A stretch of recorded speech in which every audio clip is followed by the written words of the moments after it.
Two Liberties, and Odyssey Station. Oh, and look, I correctly changed the headline. Welcome to Cody and Gold on 610 Sports Radio. On today's show, Cincinnati, more like Wincinnati, right? Mr. Tuna in a can sticks his tail between his legs, and the Chiefs go scoreless in the fourth quarter once again. We'll hear from Andy Reid live at noon now. Two guys who know a little something about trash talking than not backing it up. Cody Tapp and Alex Gold.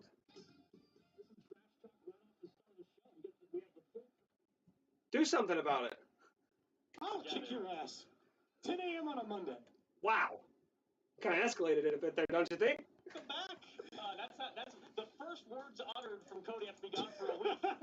I'll kick your ass. A whole week. Well, good to see you as well. We do have the full crew together. Alex Gold, Cody Tapp, Nick Schwartz with you. It is good to have everybody ready to roll here on a Monday, and we will hear from Andy Reid coming up at noon.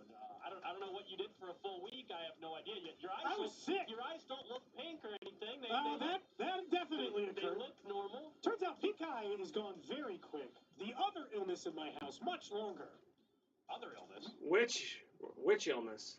It was just like a cold or something. Half the family ended up on antibiotics. It was a mess. We all missed Thanksgiving. Now that sucks. It's a disaster. I don't know. You said you missed Thanksgiving, but then I saw you tweeting out a bunch of pictures of all the baked goods you took to Thanksgiving, so would love an explanation on that. So you, with a highly contagious disease,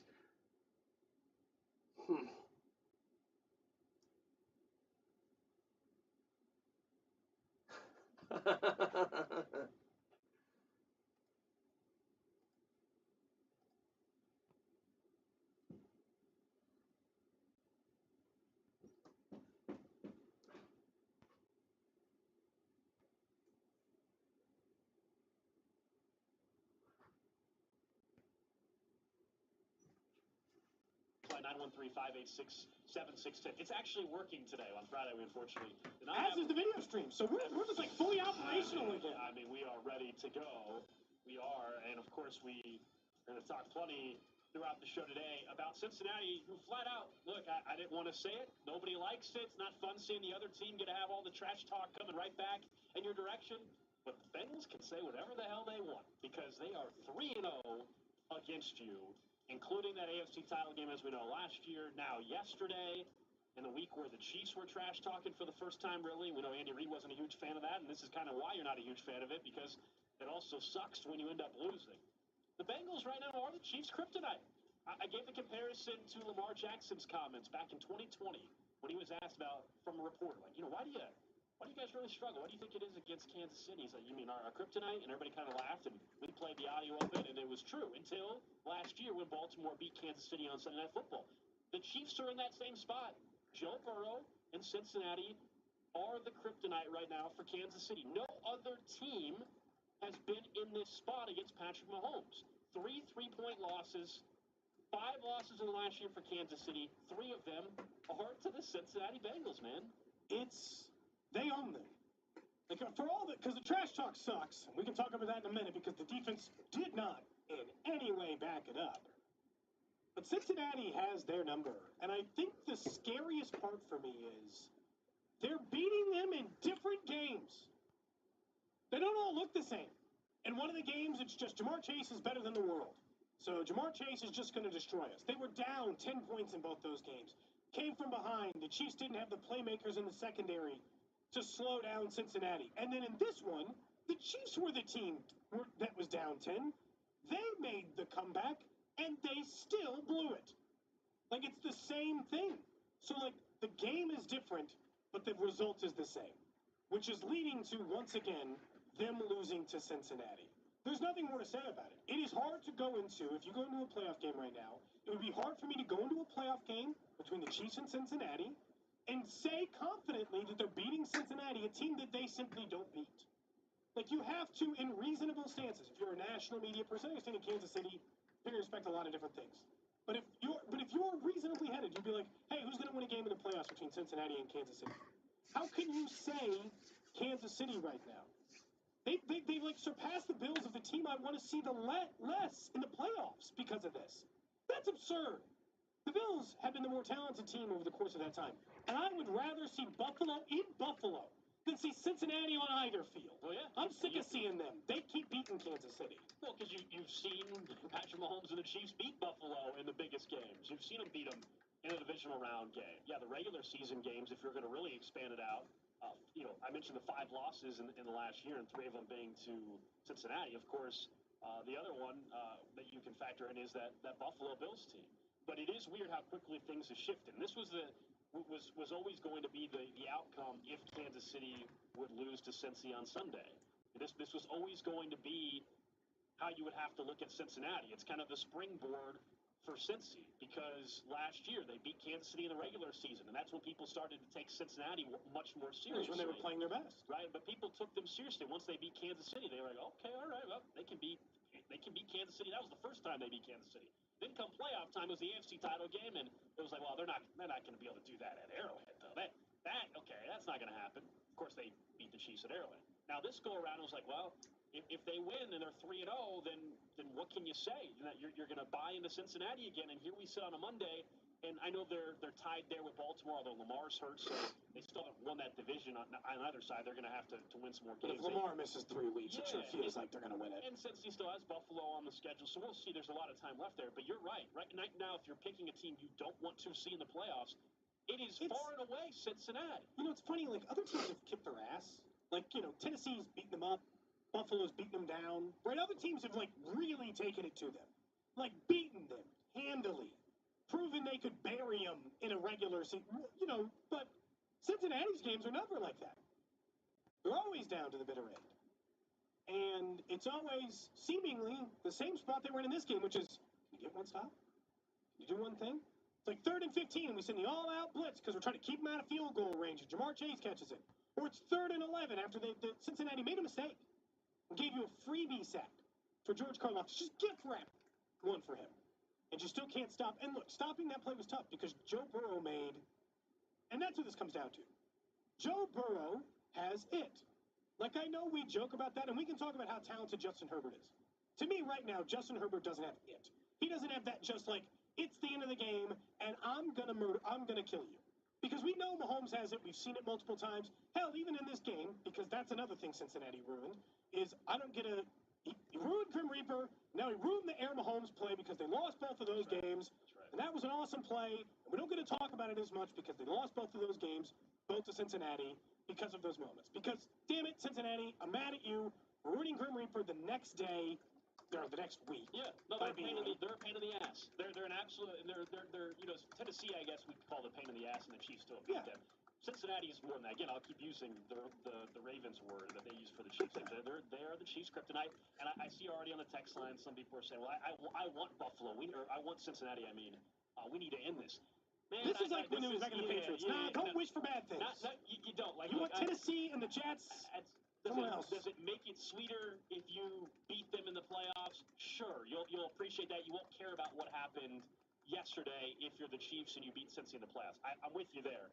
But you're also trying to get back to the Super Bowl. And right now, the biggest obstacle for Kansas City to get to the Super Bowl again is Cincinnati. And you're right, Cody, it's not Buffalo. The biggest obstacle is Joe Burrow in Cincinnati and Jamar Chase. He has a killer instinct. That throw to T. Higgins, that's a dart.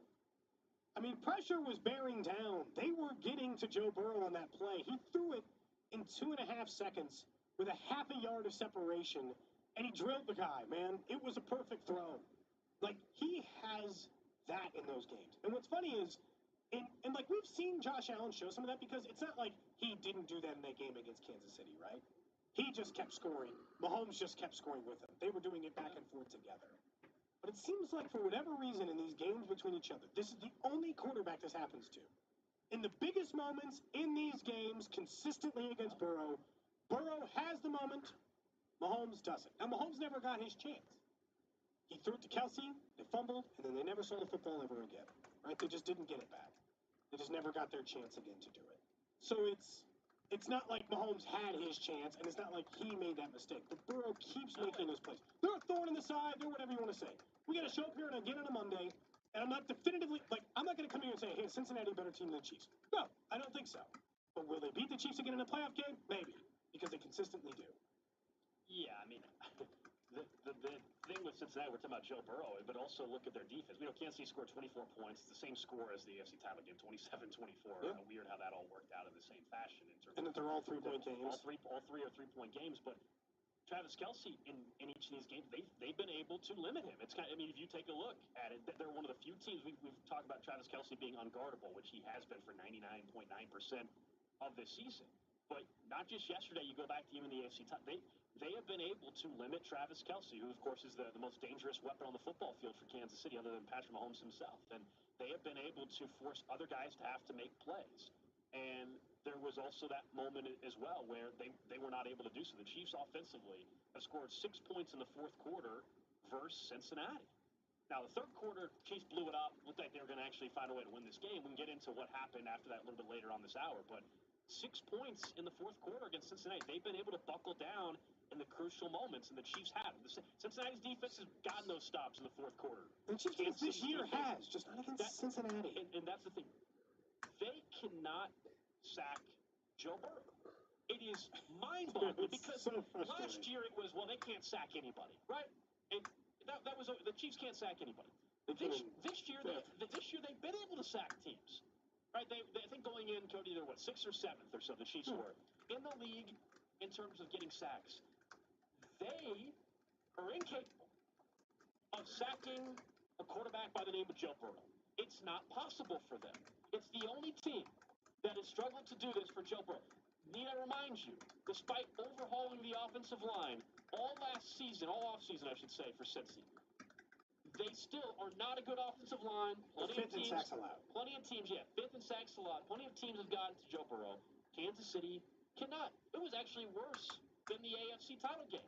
It was, again, in this game. Yeah, even though this defense is better. Because they got more pressure in the AFC title game. Chris Jones had his paw on Joe Burrow a couple times. This game, they got quote-unquote pressure, but they weren't even as close as they were in the AFC title game to bringing him down. No. You cannot. This is the thing. This is why Andy doesn't like trash talk. Talk this much trash, and then you don't show up. This is how it's going to look. They came in, by the way, 5th. 5th in team sacks in the NFL coming into this game. The Cincinnati was 5th worst in the NFL in giving up sacks. And they got 3B sack right at the end of the game.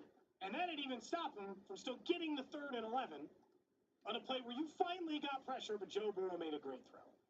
I know I missed part of the conversations around the trash talk. Oh, yeah. But, I mean, Justin Reed was downright bad in this game. He was bad. He was missing tackles. Let Samaje Perine run him over. He wasn't good.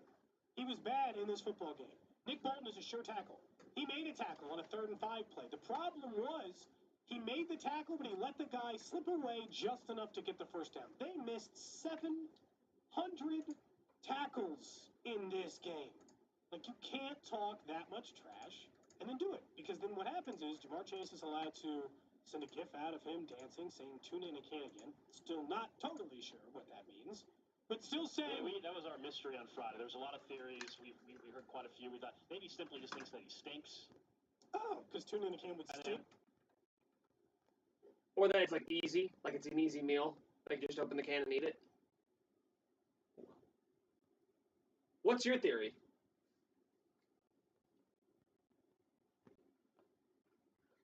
It is one of the stinkiest foods. Okay, well, there was a cat. He put a cat emoji at the end of it. I'm convinced he made it up on the spot, and now it's a thing. Sure, it's like tuna in a can. Yeah. Look, this is what you get to do when you own a team right now. Did you see the graphic that Cincinnati released last night after the game? Kingdom Fallen. You deserve this. This is what you get to do. This is what you get to do as long as you continue to own a team. And right now, they own the Kansas City Chiefs. That's a fact. There's no disputing it. If you're a Chiefs fan, you got to hope that you get the last laugh this season, either by beating them in the playoffs or that they just get knocked out in the playoffs and you find yourself in the AFC title game again going to the Super Bowl. But right now, they have your number. And the defensive thing is the most frustrating of all, honestly, for me, is that this defense actually this year, more than ever, However, usually I know you and I have gone back and forth about defense. Like this year, like more faith than we all agreed on the show, more faith than in the past. And I still think that they're a better defense than they were a year ago. But against this team, they're incapable of doing it. And I actually, like on the third down play in particular, where the Chiefs had, and I understand Jamar Chase gets paid to make plays as well, and Jamar Chase is an incredible talent. But we've all seen the still shot of the image on that 3rd and 4th and 5, where 4 Chiefs players are in the right there to potentially make a tackle. Spags had them schemed up. They didn't blitz. Yeah, before you're like Spags, you're like, no, 4 guys are standing there. I understand that that's the easy target, but the Chiefs actually had the right call. Cincinnati was going to get the ball out quick on that pass to Chase because they thought Spags was going to bring the house or at least blitz, right? And he didn't. He sent everyone to the flat. And they had the flat covered. They did not make a play. And that's what's unusual. How many times in the offseason we talk about, like, you know, how much was it scheme, how much was it talent? And the one thing we liked about this year's defense, and I still do for the most part, is that they've got better athletes and they got guys that are making plays in the spots that they're at. And yesterday, that was the complete opposite. That looked like the defense from a year ago, where guys, the scheme was correct, but guys flat out did not make plays. And that's exactly what happened on defense yesterday against Cincinnati. To me, it boils down to the thing, because Chris Jones did not have his best game. Problem is, if Chris Jones isn't a part of their pass rush, the pass rush still doesn't exist. Because they took him out of the game. Then you were relying on everyone else. Dunlap had that one big cool play. On the 4th down, they felt like maybe it was going to swing the massive momentum towards Kansas City. This is his old team, right? Felt like a big moment. But outside of that, the defensive ends hurt him. Again, Karlaftis got the sack, but it was a freebie. Burrow just laid down and got touched. What I think happened as well is, if you're Cincinnati, you understand what you're saying. You have Chris Jones, who's by far the best defensive player on that team. And you're like, all right, we're going to make someone else beat us. So what do? What has happened to Chris Jones a lot? We're going to double team